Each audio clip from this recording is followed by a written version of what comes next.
ազգի նման ինքնութենական բնորոշումը գալիս է իր ծագումնաբանական շրջանից, այսինքն հայք նահապետով արդեն դրված է հանուն ազատության, հանուն արդարության, հանուն առաքինության եւ հանուն Աստծո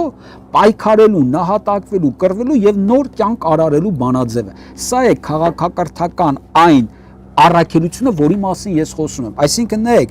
ինչ է նշանակում արդար հայ, եթե այսպես արդեն փորձենք քաղաքակրթական բովանդակության մեջ բանաձևել, կարող ենք ասել, որ արդար հայը իր քաղաքակրթական կոչմանը եւ կանչվածությանը հավատարիմ լինելու մեջ է։ Իսկ ինչ է նշանակում կլինել կանչված եւ լինել կոչված,